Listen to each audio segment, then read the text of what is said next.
Welcome back, ladies and gentlemen, to the Codex Station. This is Comic Character of the Week. I am your host, Sal, the Slab Guy. Somebody changed my name to Slab the Sal Guy. Slab the Sal Guy. I mean, isn't that your name now? Over That's how here he introduced is Art Kelly Dan, of course, and down below is Gary Uncle. Gary Uncle. Gary Uncle. We didn't refer to ourselves as those, so I'll be Gary Uncle. Yeah. Yeah. Be Gary Uncle. I'll be your Huckleberry. You will. Thank Yeah. you so much. Mm-hmm. I appreciate that. What's going on, guys? How you doing? It's been good. We talked about it a little bit with Sonny and then with Sal yesterday. The Mad, you know, you know what? I'm going to get him on here before we talk about him. Yeah. So let's see if the devil will answer. Oh my gosh, we're talking about Chris. Yep. He created something for us, you know. Oh yeah. He's been sending them to me. I sent him the designs I did for the ring, and he said when he gets better at it, he might make them like that with the actual like ring face. Well, what he's made is pretty phenomenal. Oh yeah. He sent me the picture. It's I responded. I was like, that's ridiculous and inappropriate. I love it. I love it. and with a fresh steamer in the tank. What's up, Mr. Keith? Hey, Mr. Keith, how you doing, buddy? So I know Richard needs one of those desperately since he's got a Brown Lantern comic cover. You know, he has. He's got the only one. He has the only one, right? The only one in existence.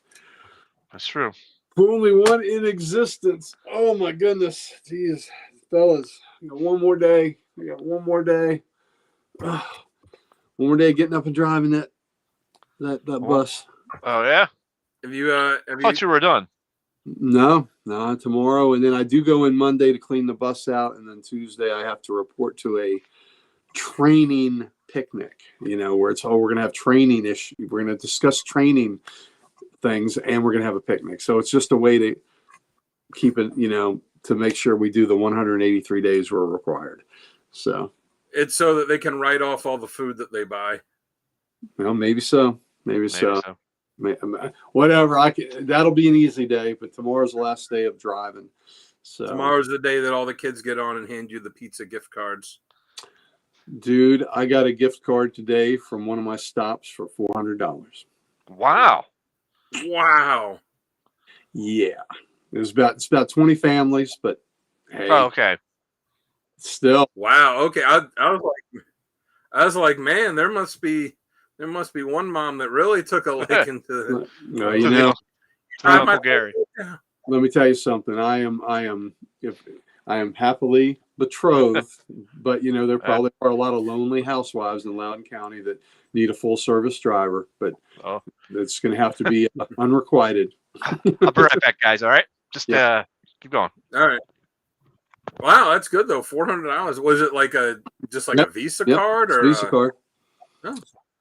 Wow, that's really nice. For Christmas, I think they got me a $300 one that I used to buy that. I think you've seen I've worn the black Commanders jersey.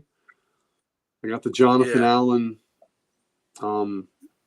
official, you know, Nike Vapor Elite, you know, game jersey. Nice. And I waited till after he was released, and I got it for what's a $340 jersey for $129. That's nice. Well, hey, I mean, this will be good right when you're getting ready to go to Heroes. Yeah. Well, I'm not going to use it though because I'm not going to use it at Heroes because cash is king, buddy. Well, I meant like you could use it when you're going to eat that I could. That you know, gas. There's stuff truth like that. there, but at the con, you know, I get better deals with cash, but we'll see. We'll see what I do. But it's nice to feel that appreciated. So that was pretty amazing. Then again, who knows? You could treat it like cash. You could go up, be like, you got $500 on that buck. I'll give you this $400 gift card for it right now. Here, call the number and verify what's on. I'm not gonna make that kind of deal. I'd rather put the cash out. So you got 5 on that book. Here's 4 hundies right here. Because that speaks more than that card speaks. You know. Oh yeah. So that speaks more than the card speaks. So but I'm happy to get a break. I'm over 2 weeks behind reading books. and it's been. I did read that JSA though from a couple weeks ago. That was, I'm a week, but wasn't it really good? Sergeant Rock and and Unknown Soldier in it. That's cool. Yeah. I messaged, Chris messaged me too. He was like, I just finished reading it. It was great. I'm like, wasn't it? I knew you would dig it when the Sergeant Rock is evidently working on command staff. he's working like he's a staff officer, giving orders to the JSA. Not in the field either. Command center, but yeah. Well, I take from the way that the book sounded, it sounded like it's from the end of the war. It's still cool for them to put Rock in there. And Unknown Soldier in there was pretty cool too. And then when he shows up, and then he just disappears. Where'd he go? Where'd he go? Yeah. But yeah, that was cool. Chris's thing was, he's like, the only complaint I have is that it should have been a whole story arc and not just one issue. Well, I think there's more to it. Yeah. So, yeah. But yeah. Well, I think he meant just for like the World War II part of it. I read Ned Lord of the Pit. That was great. I love that. Wasn't it? Did you read volume 1 or 2? Just volume 1. So definitely pick up volume 2. Yeah. There's a contest running for he did one for volume 1, and then he's doing one for volume 2 now, where when you got it through Kickstarter, it came with this I don't know if it comes with it when you. Oh, is it right? No, that's not. Oh, it's right here. I don't know if it comes with it when you get when you just buy it from, but when you got it through Kickstarter, there's like the extra stuff that comes with it. And one of the things is this Demon 101, the essential guide to raising an infant demon. And, it's this funny, this funny little pamphlet that he wrote. But the question he's running in, if you win it, then he said he'd do like a free full like commission for someone. Is you have to figure out who it was that wrote the pamphlet. So it says, and it's a fictional character. It said it's by Dr. Roe Holeshouse. So that's not the real name. It's a like pseudonym for another well-known fictional character, I suppose well-known fictional character, but for another fictional character that I would assume is something in the realm of horror. And so the first person to guess correctly who it actually is, gets this free con sketch. So I'm trying to figure it out. Mr. Calafieri made a lot of people happy last week on the show this weekend. I'll show all the swag I got. I think I got the sketch covers after you left, I think. The Swamp Thing and the Aquaman. Yeah. That he did for me. They were pretty good. So I know y'all will show off yours too this weekend. So I was very happy with his visit. And I thought he was great with the customers. And, Liz wasn't going to go, and we talked her into it. Glad she did. Get a Catwoman sketch, and she did. And she was thrilled with it. And And right at the end of the day, which pertains to tonight, there was a fella there came in looking for Juggernaut books. And I said, well, if you love Juggernaut, we're doing a comic character. I'm on Codex Station. We're doing comic character of the week. And Thursday night, we're doing Juggernaut. And he said, I love Juggernaut, blah, blah, blah. I loved when they used them in Exiles. I said, well, if you loved them when they used them on Exiles, I've got news for you. That fella sitting over there is Mr. Jim Calafieri, and he drew many, many issues of Exiles. Yeah. And if you go over there and buy a blank cover, X-Men cover, he will go and draw you a sketch for free. And he did, and he drew a Juggernaut for him, and the dude was thrilled. And that was his first time ever in the shop, and he was blown away, and he's like, I'll be back, so. That's great. That's awesome. Maybe got a customer for life. He said he'd tune in tonight. We'll see if that happens. But, anyways, it was pretty cool that, he came in first time and walks out with a Juggernaut sketch. And the only thing it cost him was price of a blank sketch cover. Price of a sketch cover. Jim's such a nice guy, too. He's funny, too. He's like real dead. Oh, yeah, he's really funny. And he says he doesn't like people. But for somebody that doesn't like people, he was very, very friendly and very good with everybody. Yeah, absolutely. Absolutely. He did tell me, though, that I asked him if he started working on Ned 3 yet. He said not yet, but he said when the Defenders of the Earth book that he's working on.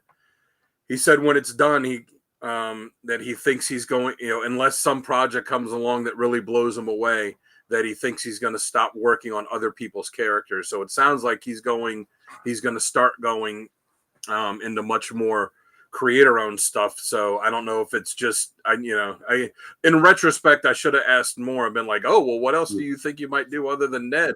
But the Ned 3, but he was saying too about Defenders of the Earth. He's like, yeah, they sent him reference stuff and because he didn't really know the cartoon, and he's like, it's not Flash Gordon's traditional outfit. And I was like, oh yeah, did you watch some of the episodes? He's like, no, I didn't watch them. I just looked at them so I could get see what the characters look like. Nice. All right, do you want to get some business out of the way before we kick this sucker off? Sure. Of course, it's the Codex Station. This is Comic Character of the Week. I'm your host, Sal, the Slab Guy, coming to you from the Slabatorium. He fixed it. Next to me, right over here, is Dan DeKilliart. Dan, why don't you tell them about what you do and where they can find you and give you money? Yeah, well, you could find me on Instagram at Dan Kelly Art. I post a few times a week. Just the other day, I posted. I posted a bunch of sketch covers that I have available because I'm getting ready to send a batch off to CGC to get graded for somebody that buys them from me, and I'm getting ready to send some off. So I have a few others that are unspoken for. You can go check the post out if you want and see all of them that are there. And if you want to get one, then I will. Oh, looks like the boss is. There he is. Man, here we thought we had it made again without being watched, but he's on it. But yeah, so if you see any that you want to get, let me know and I'll include them in the batch that I send. And I also have a stack of about 30 or 40 other blank covers that I have no idea what I'm going to do with them yet. So if you want to get your own sketch cover commission and then get it graded, just send me a DM and I'll get it taken care of, and I'll just. He said a DM. Nobody send him a BM. Okay, he doesn't need that. He doesn't need. He's not the little box that wants you to poop in the box. That's right. But yeah, if you're interested, I'll hold off and send them in a couple days because do a sketch cover in a day or two. Very cool. Anyway, yes, go there and give me your. That's right. That's always a good plan. Of course, down below we've got the man himself, the Ric Flair of comics, Uncle Gary. Where can they find you at, man? Oh, man, they can always find me at Comic Logic every Wednesday. Me, Mighty Mike Harbor, principal owner Rob Kalin. He's slinging books, and we are getting our weekly fix, getting it injected in our bloodstream so we can be strong, man. Comics make you strong, baby. They get you pumped up. Lift a book, then a stack, then a short box, then a long box. Next thing you know, you are jacked and you are packed. Do some push-ups too, baby. So. That always helps. Read some comics. That's right. We are all strong like bull. Also, tune into Comic Character of the Day, site founded by Archduke Kevy, and Dan is running that show lately. He's given, I think this is Avengers Month, and he's, except for the Comic Character of the Day on Thursdays, it's Avengers Month. And Talking Geek had a great cover today. Between he and I, one of us will supply covers, and sometimes you'll even get two covers. But he's been picking up that slack for me lately since I've been so busy. So thank you, Geek. Another great cover today he picked. And Dan had a rather saucy panel of the day. Yes, Ronnie, Veronica from Archie's turning tricks, and that outfit. She can turn tricks in that outfit, so I support that decision. So there's a couple other good Archie ones coming up too. There's always good Archie ones. So there you go. And he's also got a question of the day, random panel of the day, but it's good stuff. It's where we all became acquainted. So you can check us out there. But we pale in comparison to the man sitting at the helm of the Slabatorium there in his Jamie's return very soon. Jamie, you're going to come in and threaten everybody? It's easy, man. I know. That's a blatant threat. his schedule is like really, exasperated. So Yeah, his we're return is like 6 gonna months. again. Well, Yeah. since Jamie's watching now, maybe he can help with this question. Because we're doing Juggernaut tonight, right? Yes. Juggernaut. So it's the age-old question. Which do you prefer? Do you prefer little jugs or big jugs? I'm big jugs. I love big jugs. I like big jugs. Big jugs. So we like big jugs better than little jugs. Yes. Jamie, is that appropriate? Is that appropriate for our show? We can talk about. Looks like Sal and I have said big jugs. It is. It is. There you go. Look at that. Right Big up in your jugs. screen. Big jugs. There's one I actually got one for too. Okay, so I guess that's medium-sized jug. Medium-sized jug. You know what? I like them all. Jugs. So there we go. Gosh, big jugs can't even fit in the screen. Yeah. Meatball. There we go. All right, folks. Don't forget to go over to the Codex Station and check us out there at thecodexstation.com. I thought I pulled that up. There it is. There you are, folks. Go over there, get some merch, meet the team, so much more. Our bios are on there. We got some cool stuff that we talk about on there as well. And also, we have on there is Gary. Well, we have all the socials He's too on it. busy playing with his jugs. When you play playing with jugs leads to getting socials, and we have all the socials positively dripping with them. And we would love nothing better than to give them to you, baby. That's right. That's right, ladies and gentlemen. All right, then. Are we ready to go ahead and kick this one off? Let's do it. Let's do it then. Hold on a second. Hero, X-Men, or X-Men adjacent. I don't know. That's the next character. Jamie's already X-Men adjacent. That's the next character. He's already picked them. Thank you, Jamie, for that. All right, folks, stick around. In about a minute, we'll be right back.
It was very nice. Yeah, thank you. I liked in the beginning the image of wet jugs. Those are not so bad either. Mm-mm. Welcome back, folks. This is the Codex Station. We're doing Comic Character of the Week.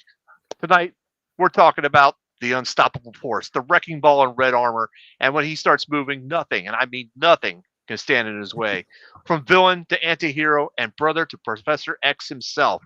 Today, we're charging full speed into the life, the battles, and the badass legacy, none other than the Juggernaut, Cain Marko. We'll break down his best fights, biggest moments, and his unexpected journey from mindless destroyer to a man seeking redemption. And yeah, we're talking Hulk brawls as well. We got Cyttorak drama and, of course, the savage bar fight with Colossus. This is the Codex Station. Today, we're doing the unstoppable. So, Dan, do you want to kick us off with the intro of this guy? Oh, yeah. So he first appeared in wait a minute. I got Technical I malfunction. gotta pull up my thing. I just looked and I realized I did not update my the top of my sheet. Sal, do you have the first appearance of Cain Marko? Yeah. Oh, do I have it? No, I do not. I don't think it. That's number 12. You have the second appearance. Yeah, I have the second appearance. Yeah, so like you said, it's from X-Men issue 12 from, I gotta look up what the was it 65, right? Yeah, from July 1965, created by Stan Lee and Jack Kirby. You said his real name is Cain Marko. He is the stepbrother of Charles Xavier. When Xavier's father died, his partner, who had a hand in his death, Cain Marko, married Xavier's mother and brought his son Cain with him. And Cain hated it because he resented that his father favored Charles over him. His father ended up dying, and Cain would bully Charles. Later on, they would serve together in the army in Korea, though I don't know if they've updated, just like with these other characters that are, kind of war specific. I don't know if they've ever done anything to update what the war was served in, but they served in Korea. They stumbled upon this hidden temple to this being named Cyttorak, and Cain saw this giant ruby, and he picked it up, and it said, "Whoever touches this gem shall be granted the power of the crimson gem of Cyttorak. Henceforth you will read these words, shall become forevermore a human juggernaut." And the power went into him. It transformed him into the giant juggernaut that we know. But there was a cave in, and he was buried, presumed dead. It took him years to dig himself out, at which point he immediately goes to find Charles, who at that point had formed the original X-Men and were operating out of his family's estate. And as far as powers go, he is, as Wolverine said, the closest thing on Earth to an irresistible force. He was powered by the mystical gem, what's it called, the from Cyttorak. They gave him, made him giant size and made him super strong. Hey, Liz. Yeah, made him super strong. Hey, what's up, Liz? Thank you for joining us. Gave him the super strength, the invulnerability, all that. He was immune to mental attacks as long as he had his helmet on. And immune to, had a force field that kind of generated around him that would protect him too. And as it went on, and as we will discuss, he ended up losing the power of Cyttorak. He rejected it, then he got it again, and then he rejected it again. Isn't it powered by something else? But either way, he's still the Juggernaut. He's a guy that is gone toe-to-toe with Thor, the Hulk,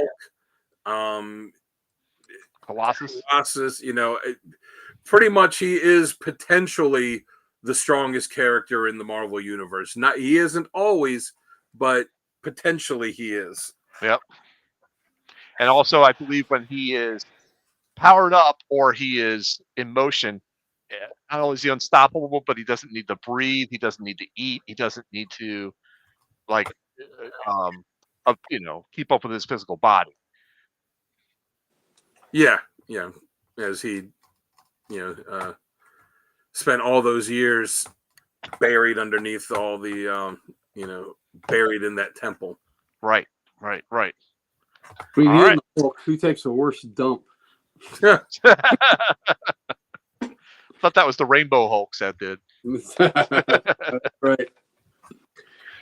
All right, very good. So let's go ahead and jump to the segment now. What works best for this character? And Uncle Gary, you can go first on this one. What works best for you? When he's running through walls. And yelling, "I'm the Juggernaut! I'm the Juggernaut!" Yeah, when he's running through walls and he is that irresistible force. He's just best when he's a tank. When he's just a freaking tank, a tank that is just done stuff, just keeps going.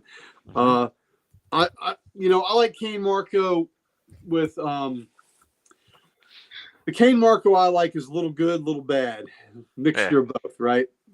So even on his redemption kick, that's okay. But I still like it when he's got a little bit of badassery with him, and he's he's not squeaky clean. That he's gonna do the dirty work. Right. I do like him on his redemptive arc, I think, a little better. But, I like that he's got a shady past and he's not afraid to admit it. And I like that he is just unstoppable force and that he is never to be taken lightly. And I guess he's an omega powered character. So, yep. All right. Very good. I'll go next with this one. I'll agree with you. I like it when he's, in full on Juggernaut mode, like when he's a little bit, badass as well. Not squeaky clean. Yeah. Yeah. That's a money market right there, Mr. There it is. Hey, Richard. There you go, Richard. Yeah. Don't we all? So I like it when he's also trash talking, and he's smashing everything and anyone in his path.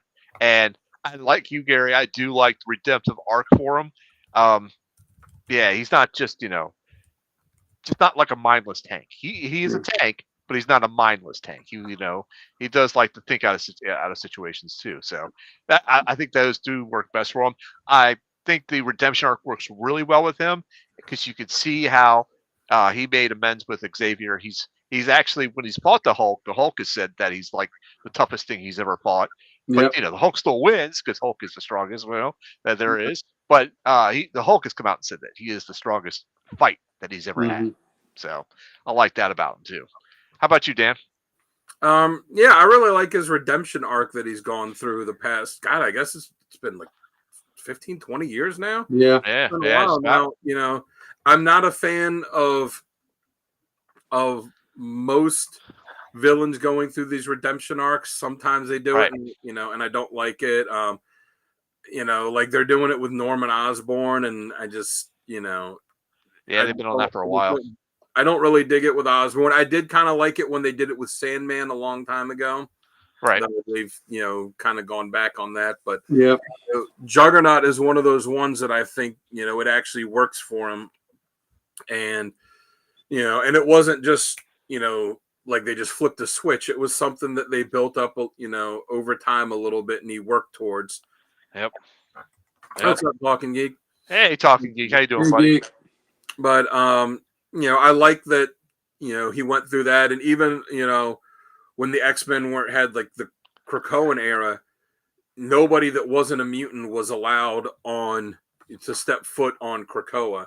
There was very few exceptions. Like Corsair was allowed to because he gave birth to all of these mutants that were like, important to the X-Men. But most people weren't. And even though Cain couldn't, he's like, that's all right. I'm going to earn my place. And he still, would watch out for the X-Men, and eventually they added him to the team again, but which he's on now too. But I like that he made amends for his past and is doing that.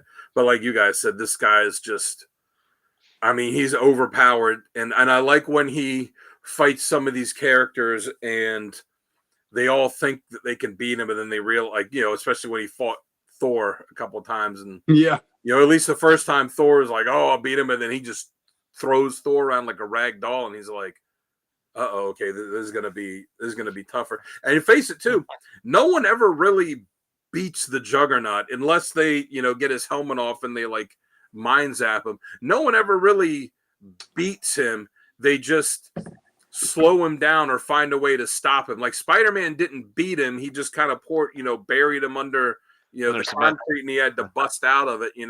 Or though Thor didn't beat him, he like exiled him to another dimension. And I think that that's pretty cool that a lot of characters will get beat and they'll just get left in the dust, and that really doesn't happen with him. Yeah, not too often. That's very true. That is very true. All right, cool. Let's go ahead and jump to our badass moments. Dan, do you want to go first for this one? Sure. Well, I've got 1, 2, 3, 4, 5, 6. I've got 6, so I'll just do a couple of them, and then if there's any that aren't covered by you guys, we'll. Or if you're covering one that I've got, I'll shout out. How's that? Well, the first one I got is from Thor 411 and 412, which I just kind of alluded to, where he's just I don't. The only thing I really don't like about the new costume is I don't like the X on the helmet. The rest of the costume I'm fine with. I just think the X on the helmet's stupid looking. He said that he wants it to be a target because he wants to be hit. That's what he puts it there as a target on purpose. Yeah, that's just kind of a thing where like I feel like the artist makes the design and then the writer has to come up with a way to explain it. But yeah, it's I agree with you, Talking Geek. It's dumb. Maybe that's where treasure lies. Yeah, marks the spot. Mm-hmm. Anyway, so yeah, Thor 411 and 412, when he's fighting Thor, and then this is also the first appearance of the New Warriors as a team, and then he fights them too. And like I said, he throws Thor around like a rag doll, and he just beats the brakes off of him, really. And when Thor throws the hammer and hits it, and the hammer just like stops, in front of him, and then just falls because this force field he's got, and Juggernaut goes to pick it up, and he no one can pick up Thor's hammer except for Thor and whatever other 24 characters Marvel decides to write that can pick it up. And any elevator. Yeah. Yep. But then as the hammer goes flying back to him, Juggernaut, again, like you said, Sal, he's not an idiot. He's like, oh, okay, so he grabs a hold of the hammer. So as it's flying back to Thor, it just takes him along for the ride to just punish him when he gets back there. And then the New Warriors show up, and you're thinking, oh, okay, so this is Marvel's new super team, and they're going to show how badass they are by having them take, we're going to show how Juggernaut beat up Thor, and then this new team shows up, and they're going to beat Juggernaut, and that's how they're going to be introduced. No, Juggernaut wipes the floor with them too. Yep. And the only way Thor beats him, it is like I think I said before, he doesn't really beat him. He just throws him, into like, throws him off into space, with Mjolnir. He opens up a portal and throws him out, somewhere where he can't bother anyone because he can't beat him. Yeah. And then again, kind of going with that too, later on in Thor 429, when Thor goes home, he finds that the Juggernaut has landed on this planet and has completely taken it over. And Thor's like, oh my God, what have I done? I thought I just exiled him somewhere there, where nobody would harm, where he couldn't harm anybody. And he ends up on this planet, and he's just so strong that he takes over completely as the ruler. But that's from when he threw him in Thor 411, 412, and they kind of go together. Okay. Doctor Strange 182, when he beats Doctor Strange because he's been off and exiled, and Doctor Strange going to this other dimension and finds Juggernaut there. And while he's been there, Juggernaut's like, oh yeah, I learned all this sorcery too, and has become a good enough sorcerer that he's able to beat Doctor Strange. So there's more to him than just physical power that he's got too.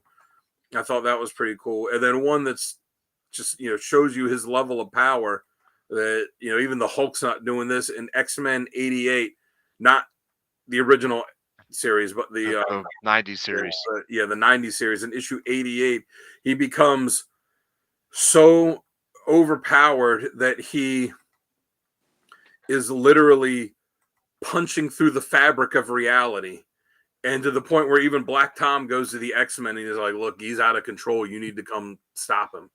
And, you talk about strong, you could lift a car, you could punch a mountain, you do this, but to literally punch in the air and do it so hard you're punching through reality, that's strength on a whole other level.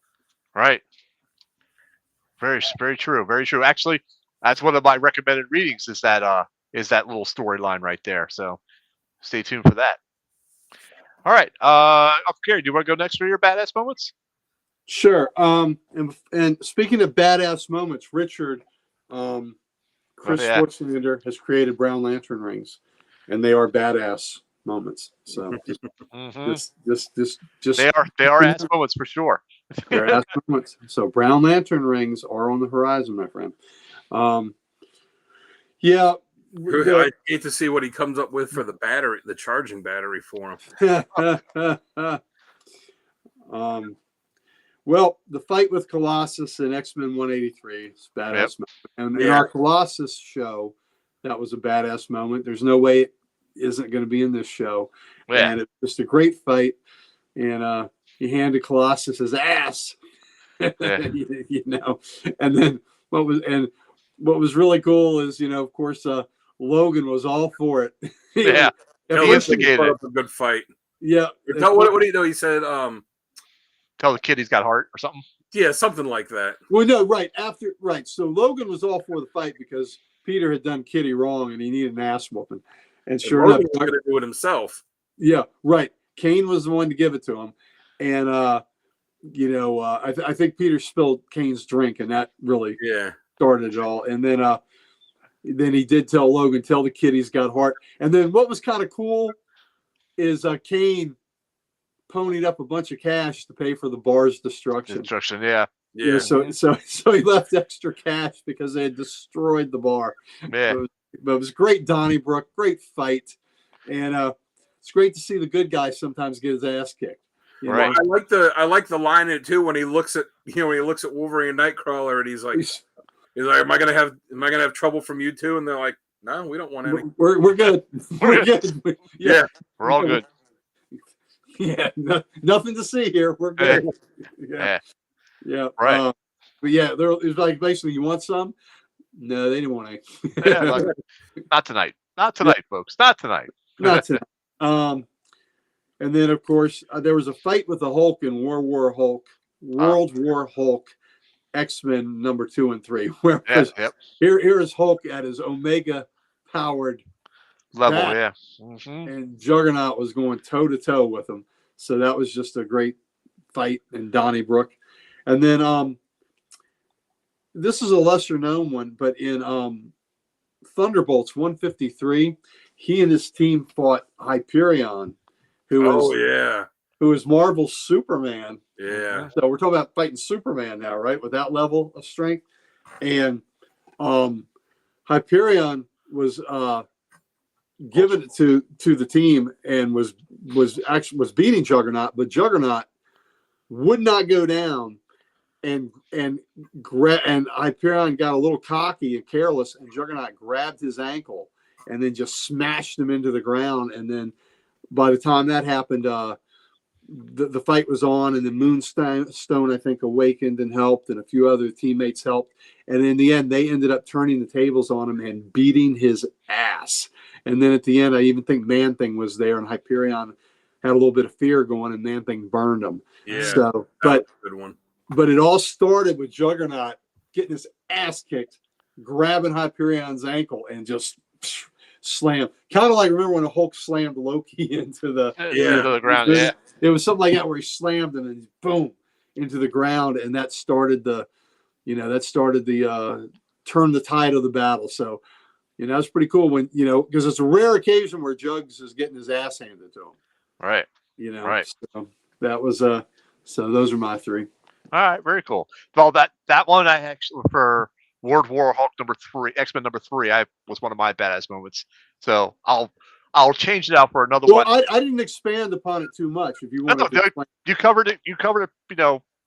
You did a great job on it because like buildings were collapsing. There were shockwaves everywhere. I mean, neither opponent was backing down. I think Juggernaut had the Hulk in some type of a headlock or a neck lock or something like that. But eventually the Hulk breaks free, and that's where the Hulk says, you stood up for someone else. You're more than just muscle now. So he's got mad respect for Juggernaut. So, anyhow, you did a good job on that one. So I'll switch out for another one that I had that I kind of remember in my head, but I forget what issue it was, and I was killing myself looking for it. Now this is when he first shows up at the X Mansion to like say, I know I need to. We're gonna stop fighting. I gotta do something. I want to make amends or join you guys, or I just need to stop all this trash fighting that we're doing. So he kind of shows up at the door and kind of knocks. Hey, I'm here. I just want to say I don't want to fight anymore. Wolverine's there, and he's like, he's like, there. Can I come in? He's like, well, he's like, no, you can't. You're not coming in. You're not coming in. He's like, look, here's the thing. In the past we've had fights. You kick our ass, we kick your ass, and then Juggernaut says, "I think we kicked your ass more often than not." And Wolverine's like, "Okay, bub, you want to try that test that theory again right now?" And he's like, "Nah, I don't want to fight anymore. I just want to relax and chill out."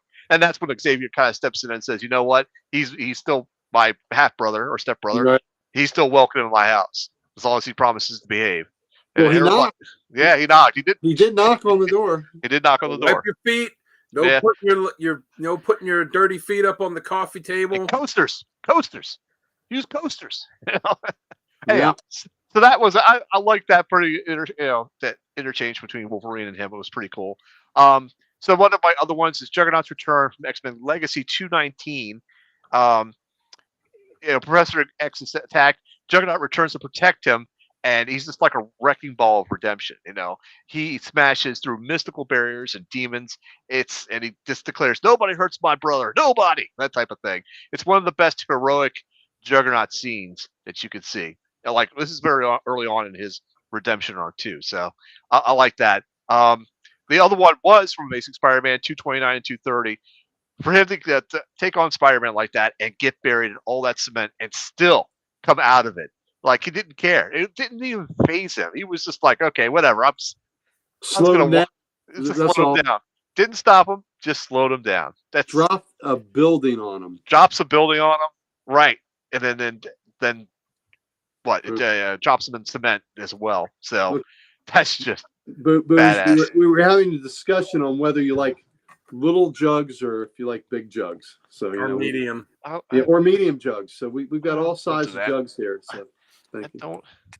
And we got Peekaboo. There's Cain. Now I don't remember does this count as a jug? I mean, I can use this as a jug. Sure. Put it on your head and you be Jughead. Now, I don't remember the X-Men issue either, but I know it was from Chuck Dixon's run on the book. So where he showed up at the mansion and he started the redemption arc. It's when Chuck Dixon was the writer. So if anybody's looking for it, I don't remember the exact issue number, but you can look at the Chuck Dixon run and it's in that.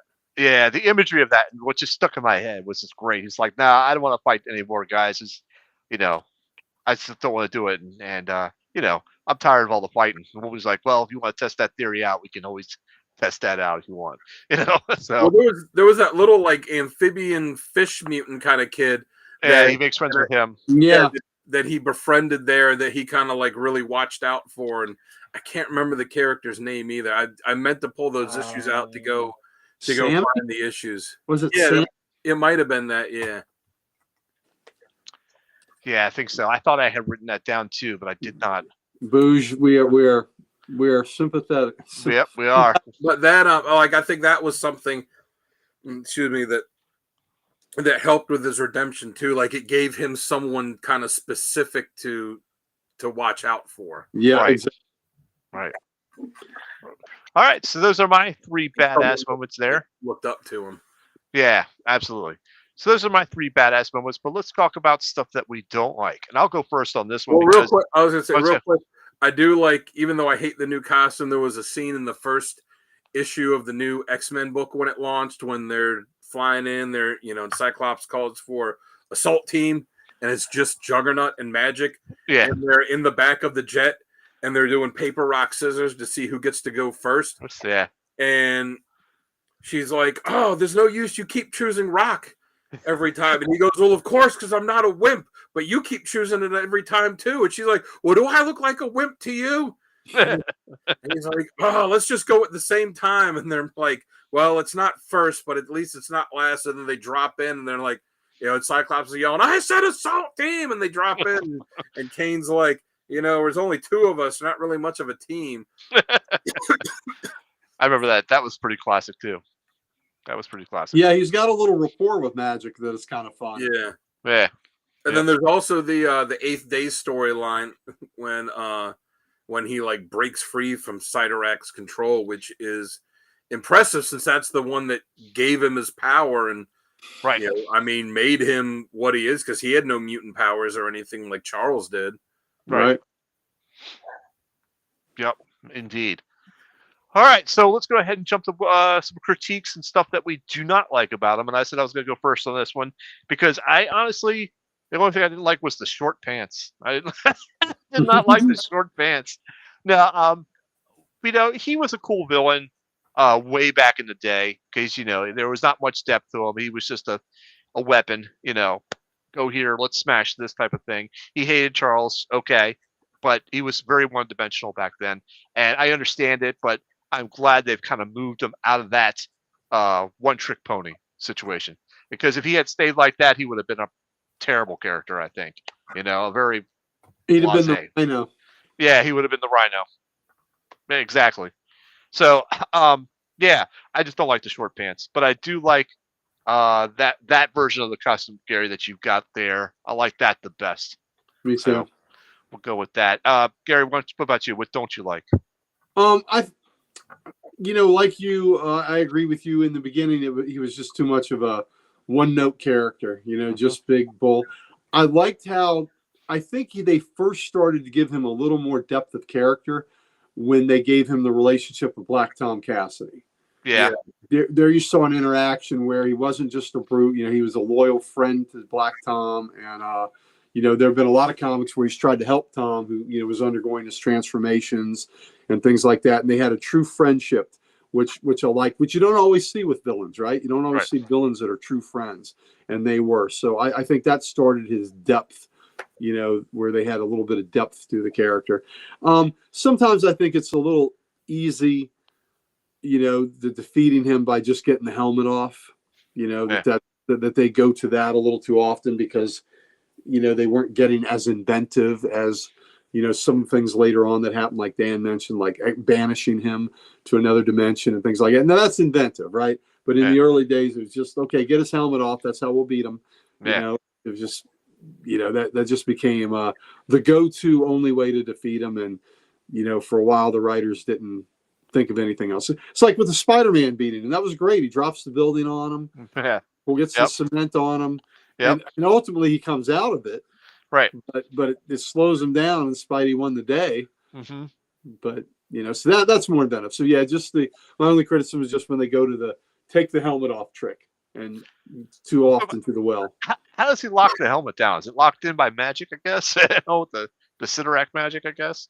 I think so. Yeah, okay. I mean, I know they've referred to it before as kind of being riveted in, and you can see the rivets around it, but it's not like every time he puts it on, he's pulling out a rivet gun. So yeah, there's like a force field with it too. I think it's part of his personal force field. Maybe keeps it down.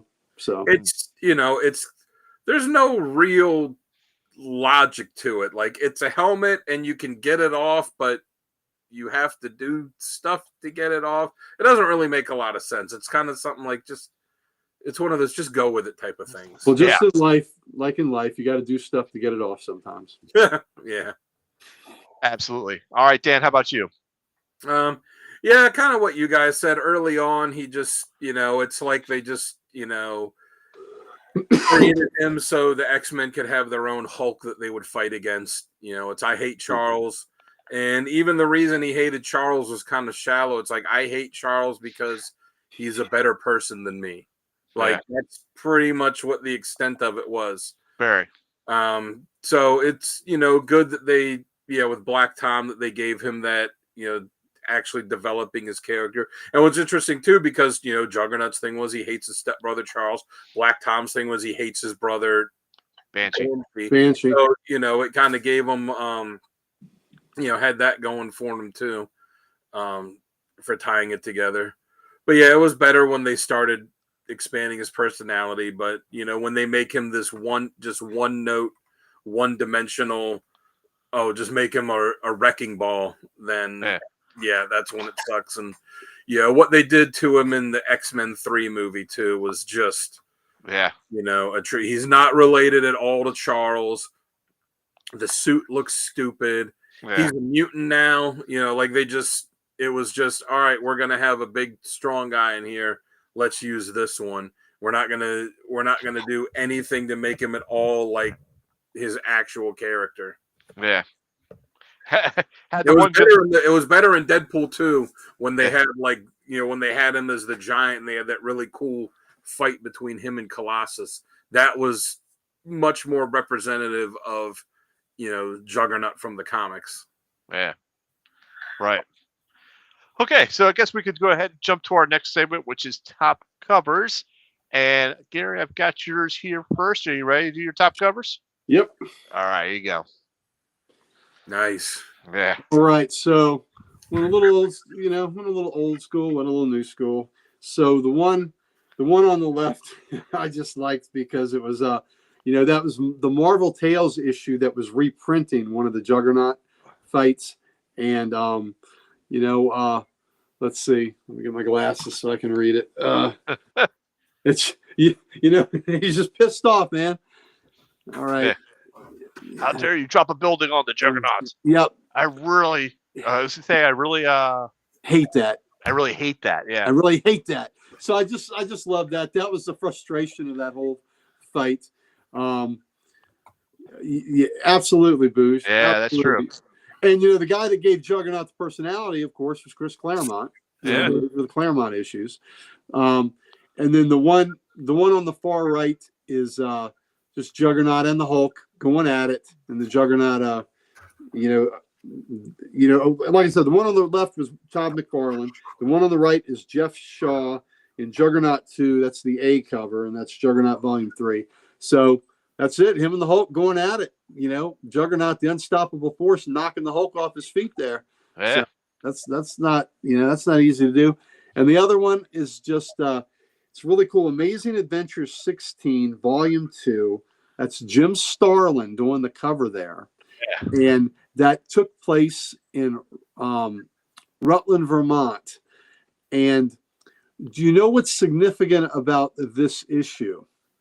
That's kind of undercover milestone issue. Is this the one where Beast changes from gray to blue fur?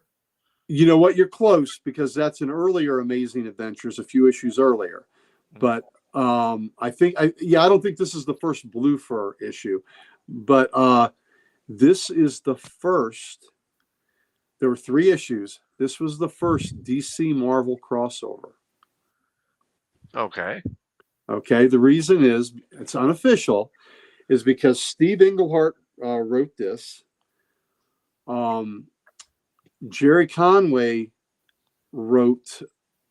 Len Wein wrote JLA 103, and I believe it was Jerry Conway wrote the Thor issue, and I don't know it at the top of my head, but there's an issue of Amazing Adventures, Justice League 103, and Thor, that the writers and artists were characters with their wives in the story, and they were at the annual Halloween party that this guy named Gary, I can't remember his last name, but he threw in Rutland, Vermont. And as a kid, I'm reading this, and it was a party that people dressed as superheroes, and they'd have a parade in the town, and it was very much superhero themed. And they would show floats in, like Marvel would show they would show floats of the Halloween costume, and people would be dressed as Batman or Superman in the floats in a Marvel comic. And then the DC comics, people would be dressed as Spider-Man or Thor. And these 3 issues were published right around the same time. And these writers did this, and these artists did this without their, without the companies knowing exactly what they were doing. And so the stories with the writers and their wives interconnected throughout the 3 issues. So it was just kind of fun. And so before the Wizard of Oz book, where they officially collaborated, this was the first unofficial Marvel DC crossover. So just kind of a little fun, cool. Inside baseball, thing on that book. So neat story. And I wanted to go to Rutland, Vermont so bad, going, oh my God, greatest Halloween ever. I want to go there. And supposedly he had like a 20-year run where these parties were epic. And the Marvel and DC writers and artists would make pilgrimages to go out there and party on Halloween. It wasn't that far of a trip from New York City, a few hours, and they could be in Rutland, Vermont. So kind of a little cool inside baseball.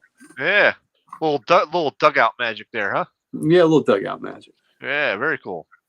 Great covers, Gary. Let's see. Dan, I got you ready. Are you set? Real quick, and you said that's where they have like the big Halloween parade, right? Mm-hmm. Isn't that the one where Star Wars showed off Boba Fett's costume for the first time before he was in the Star Wars movie, when they had the Star Wars characters as part of this parade, and they had the guy that was dressed in the Boba Fett costume, and it was before Empire came out, and everyone was like, "Who is this guy?" That is vaguely familiar. That story. That may be the case. Because his scene got cut from the original Star Wars, right? So they didn't show him until Empire, but this was before that came out, and wasn't Boba Fett's first appearance in the Star Wars holiday special? Yes, but this was even before that. Okay, that was in this parade. It was like the very first time in public anybody got to see him guy, because he's got a great look, and everybody was like, "What is that guy?" Yeah, well, see what a good helmet can do for you. His first appearance in the holiday special was in cartoon form. Right, it was animated. Yeah, and it was very different from his actual costume. Like colors were different and less detail. Yeah. All right. Very cool. All right, Dan, here you go. All right, so on the very left, from his first appearance, X-Men issue 12. I just love that you don't even see the front of him, you just see the back of him. Yeah. You see how massive he is, and you see him busting through a wall, machinery, something, and like all the X-Men just being thrown backwards, and especially Charles, you see he's got that like he's leaning back, and he's got his hand up, and he's like, "Oh no!" Yeah. It's interesting. 13 also had a perspective that wasn't a frontal perspective of him, from the more side where he's, there. So that's interesting that the first two appearances of Juggernaut, you don't even see him full on from the front. Right. And that's sad too, because I definitely like seeing Jugs full on from the front. I do too, but you know what? Sometimes side Jugs are okay too. Yeah, that's true. But good point, Dan. Very good point. Any Jugs are better than no Jugs. Yes. Oh, the middle one is J. Scott Campbell. It's from the Juggernaut X-Men Black, where they did these X-Men Black books where each one was focused on a different villain, and even though Juggernaut was on the side of the good guys at this point, they still did this, which is funny because most of the X-Men Black books, now that I think about it, were done for characters that were villains for X-Men and had kind of changed their ways. But yeah, it's that classic Juggernaut costume, and you just see him bursting through this this wall that's then leaving the imprint of an X, and he's got the mad angry look on his face, and he just looks massive. I love the brass knuckles. Yeah, that's pretty cool. And then the one all the way in the end is from Juggernaut Volume 3, Issue 1, which was a 5-issue miniseries.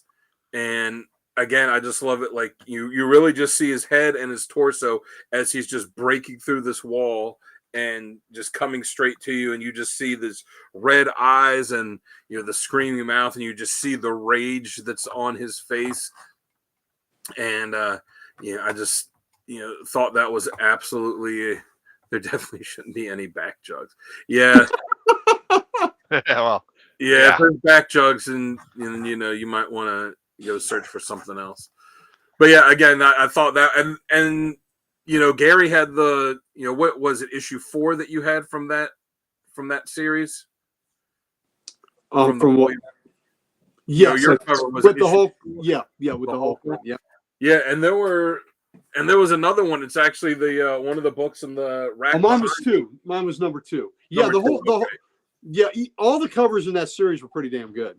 Yeah, they were. The one that's behind me, the one from issue 3, where it's him standing up and holding this, the scales. I thought that one was great too. All the ones in that run, just great covers. A good story too. Yep, totally agree with that. All right, so let me get to my covers here.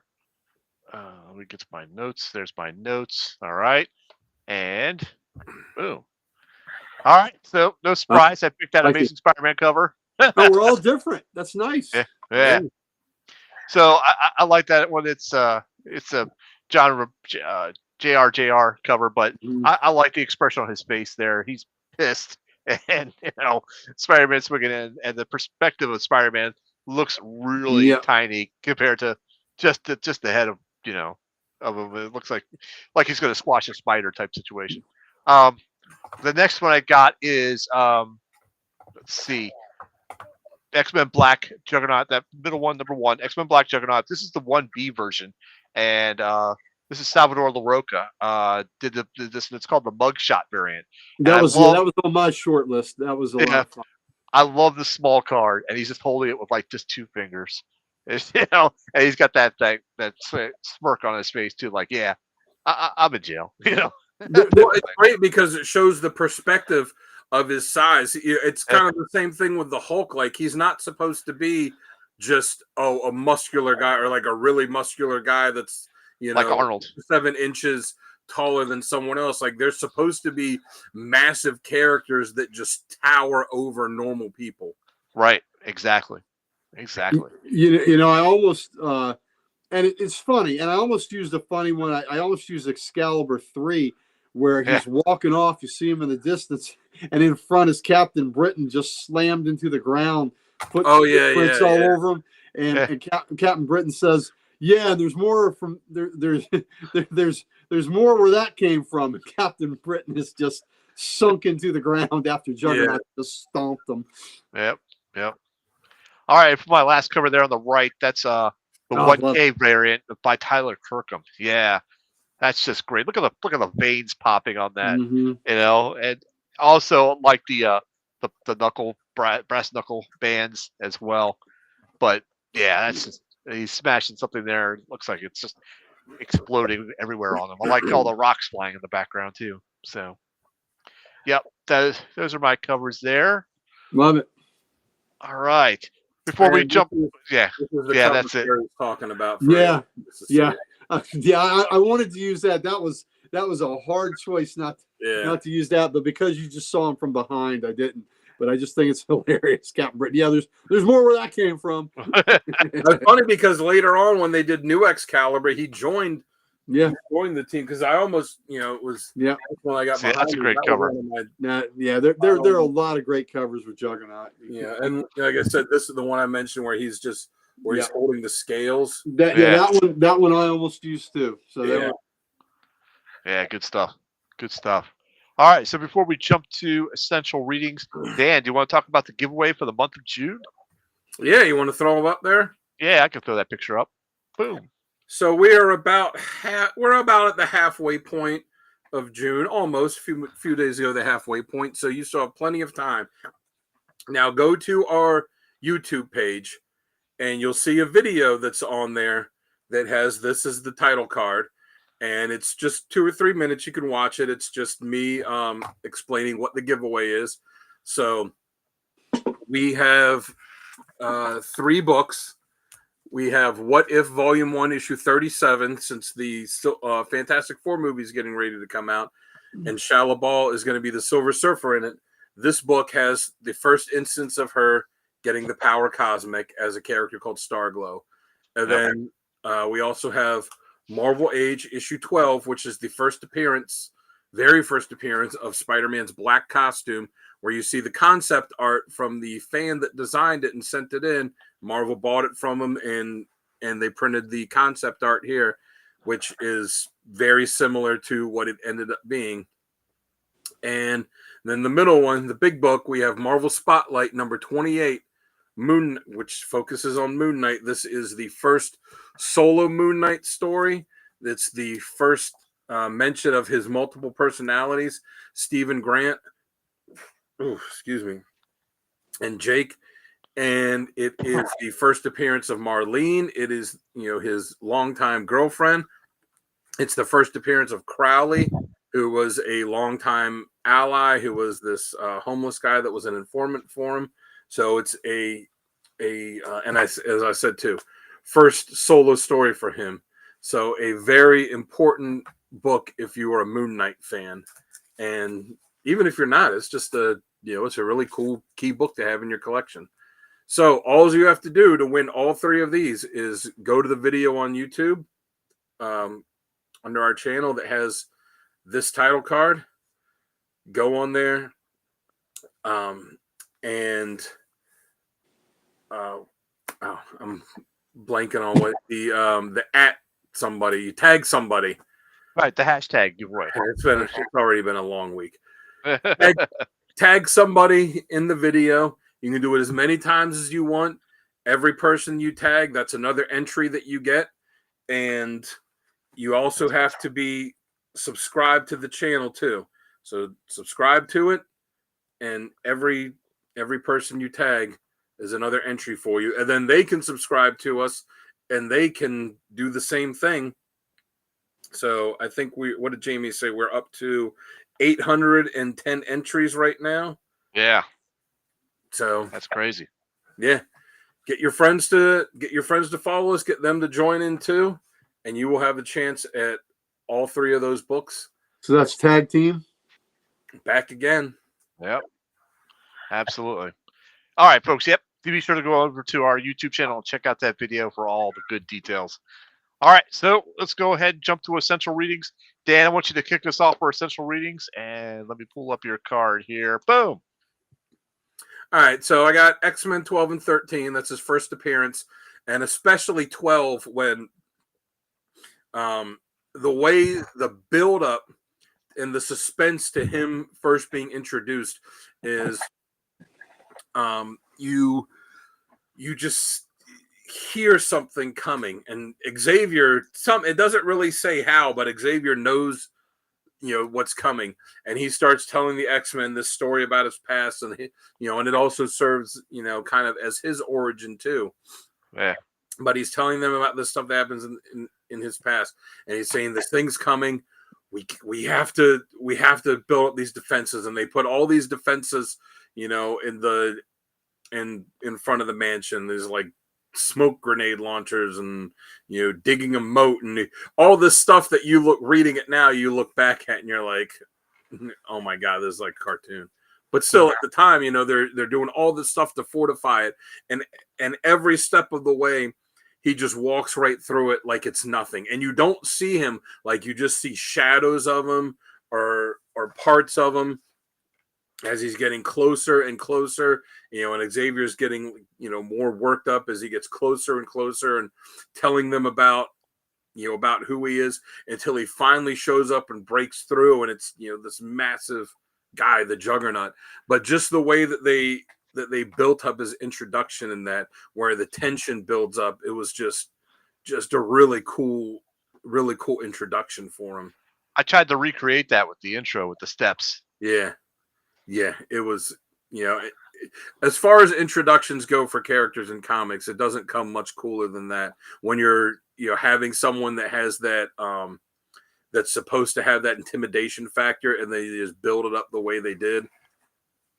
Well done. New Excalibur, I put on there. It's, I'd say get the whole thing. It only ran 24 issues, so it's not a long series. There was no volume 2, so you don't have to figure out which one to get. Ran 24 issues, and this is where, he really comes into his own as a hero, in this redemption arc. And, he'd been with the X-Men, for a little bit up to this, but in this, it's, it's him, and it's Captain Britain and Nightcrawler's daughter from the other dimension, Nocturne, that was part of the Exiles, and a few other characters. It was a really fun book. It's disappointing that it didn't last longer than it did, but is very big in his redemption arc, and it does dive into some of his past and what he did with what he did for Cyttorak to, make himself worthy for the power in the eyes of this, evil deity. And it's pretty messed up what he did, but it's a really good story. And like I said, very important to his redemption arc. And then Juggernaut Volume 3 is only 5 issues. Me and Gary both had covers for it.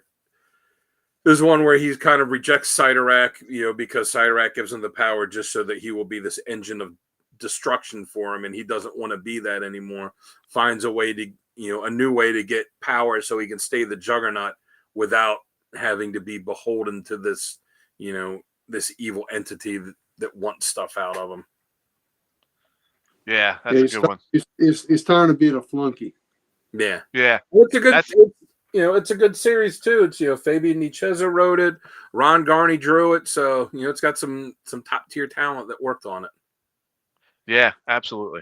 Like I said, I think it was just 5 issues, so it's not a long read. I don't know if they collected it in a trade, and I'm sure they did. They collect everything in trades now. Yeah, it probably is. I think it is.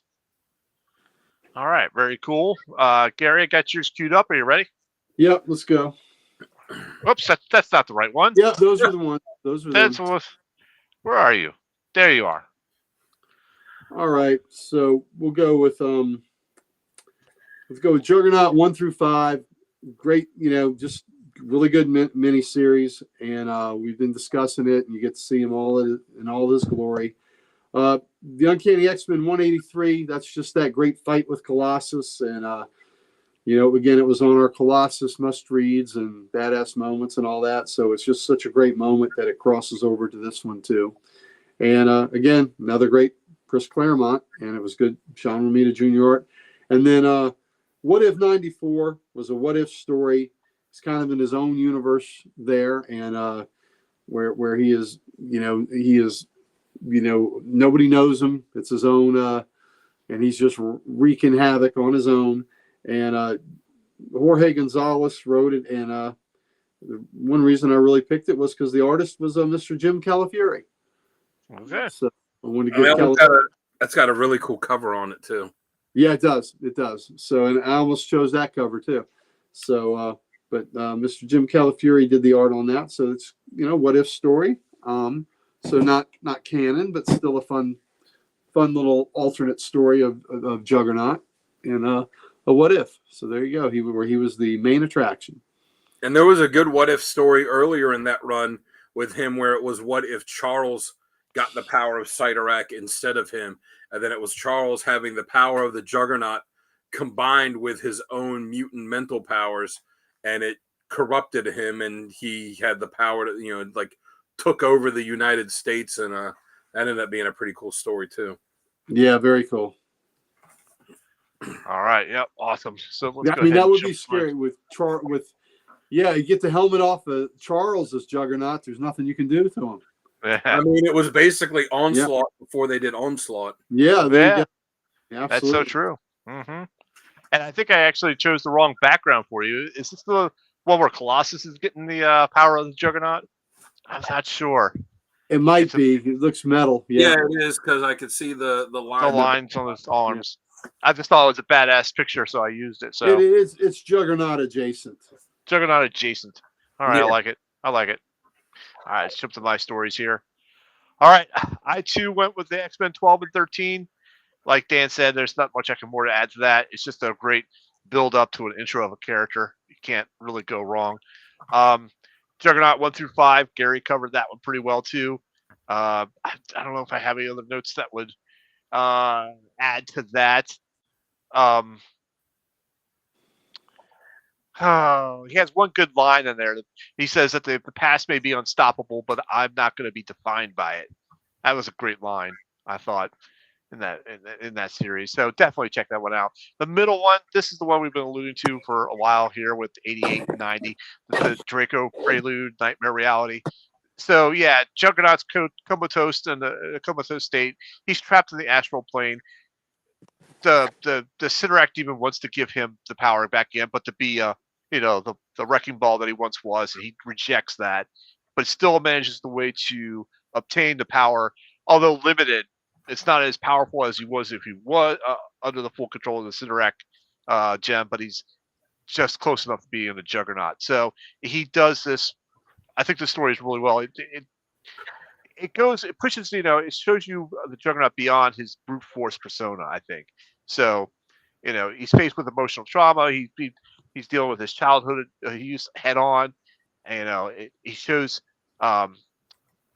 it shows the X-Men's compassion towards Cain, and especially like characters like Rogue and Nightcrawler, and he fights Nightmare at the end of this, and it's a good mystical mind bending matchup for Cain, and it shows how vulnerable he is without his brute strength. So I kind of like that. It's a good redemption story, or it's a good step in the redemption arc, I feel. So you got a lot of mysticism with the X-Men here, the mindscape and the astral plane storytelling. If you like the psychological battles like Legion or Moon Knight, you'll like this one as well. I agree. Mm-hmm. All right. Very much. All right. So that does for that segment. Moving on to our next is Best Writer and Best Artist. Uncle Gary, do you want to go first for this one? Yeah, let's go. Let's go. A real hard choice here, Chris Claremont, because he was the first. He was the first one to give him personality. Yeah. He was the first one to give him nuance, where he wasn't just a big brooding bad guy. He's the one that introduced the relationship between him and Black Tom. So, I just, that speaks to me. So I give him a lot of love there. And, for best artist, man, there's so many people that have drawn him well, but, practically everything he does with the X-Men, I like as Salvador Larroca. Oh yeah. So so he's the one that did that cover where he's holding the little card that you have. Yeah. I just love Larroca's work, and I thought he did a pretty awesome Juggernaut. Yeah. Very cool. All right, Dan, how about you? Yeah. I mean, Claremont. I know it's the easy pick when it comes to pretty much anything and X-Men. It's X-Men adjacent. Yeah, it's the easy pick with that, but it's the easy pick for a reason. When it's right, it's right. What? Yep. When it's right, it's right. Yeah. I mean, like you said, there were so many of these characters that he created, co-created, or in some instances they were around before him, but he's the one that really breathed, took these two-dimensional characters and breathed life into them. And, that's kind of how it was with Juggernaut. He made him more than just, I hate my stepbrother and I want to kill him because my dad liked him better than me. Like, everybody liked him better than you. You were a little dick. Yeah. So, yeah, Claremont. And for artists, I went with Ron Garney. Who did that volume? Well, I keep saying volume 3. It was really volume 2. Yeah.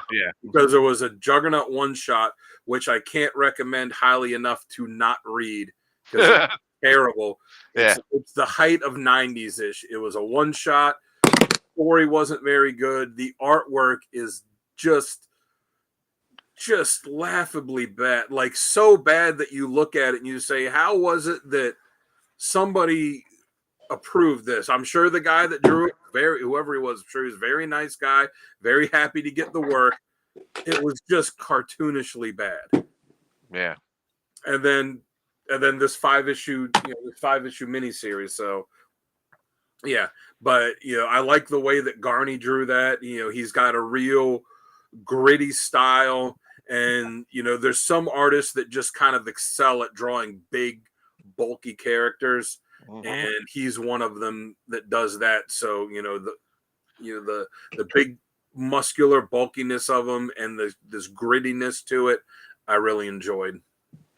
But Larroca is fantastic too. I mean, Jim Lee drew a good one too. You can't look past you can't look past the greats like Cockrum and Byrne, and I mean there's so many.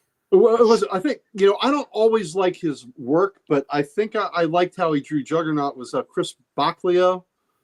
What issues? I can't remember what issues, but it was Juggernaut was part of the team, and he's another guy that draws these big, massive characters really cool. Yeah, I'm not a huge fan of his.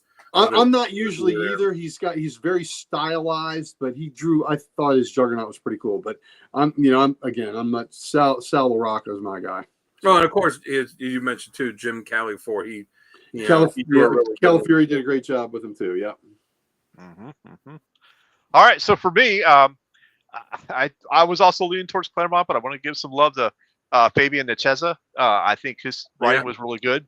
My original artist was Ron Garney, but after you saying Salvador Larroca, I have to kind of go, oh, that's a close second as well. So I'll stick with that. For all the reasons you guys are already talked about. So. He's going with a guy named Sal. What are the odds? What are the odds on that? You got to go with a guy named Sal. Sal's your pal. Sal's your pal. Sal is your pal. Yeah, Finch would do a good. Juggernaut. Yeah, absolutely. I mean, the timeless covers. Alex Ross, he does a badass Juggernaut as well. Yeah. Perez drew Mammoth really well. I bet his Juggernaut's pretty good too. Yeah. Do I have that slabbed? I don't know if I do.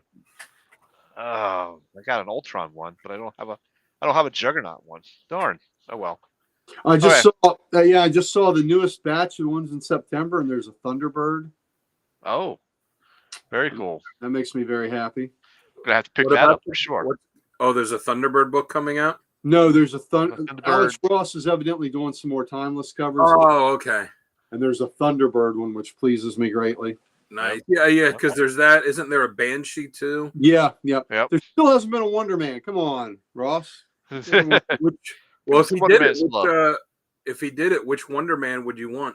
Which one would you want him to do? I like the black one with the sleeveless with the red W across the chest.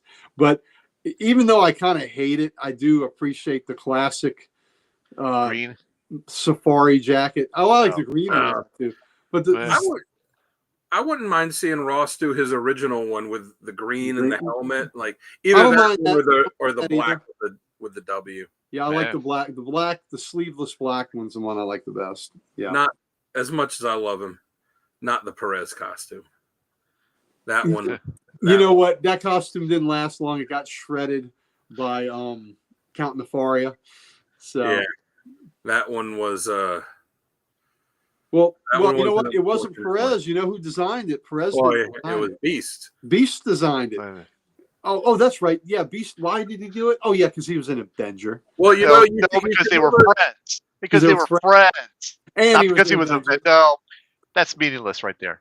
You should never. Which of the other X-Men did he design a costume for? Oh, that's right. He didn't have any friends there. You should never let your costume be designed by a guy whose costume that he wears is just a pair of underwear. Just a pair of underwear. Yeah, but he's getting laid in that underwear.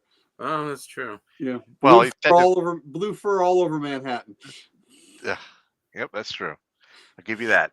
All right, moving on. All right, folks. All right, that actually does it for this evening's character list. You guys have any other tidbits you want to add or say or throw in there? Guys in the chat, thank you so much for participating. Really appreciate it. You guys have great Jugs, and you said tidbits? Tidbits. Tidbits, yeah. And we were talking about Jugs? Well, what's the problem with that? Nothing. Okay, then. Nothing. So long we're there. Okay. Guys, you had some great covers and some great stories. And, of course, your badass moments were amazing. So thank you very much for doing that for us. And next week, we are probably going to be out next week because Gary's going to be out of town. And this leaves Dan and I. So I think we are going to go ahead and just take a 1-week sabbatical there. And we will be back the following week. Well, that's all dependent on the big boss. Yeah, that all depends on Big Boss. If he actually comes through and says he wants to do a character, then we'll have to really dive into some hard reading before next Thursday. I don't know. Anyhow, folks, don't forget Comics Unleashed Saturday night, 11 p.m. Yep. Check us out there. We're showing off some books, showing off our stuff we got from Jim Calipore at Gary's Shop of Comic Logic. That's right. All right. Thank you so much, guys. We'll see you next time. See ya.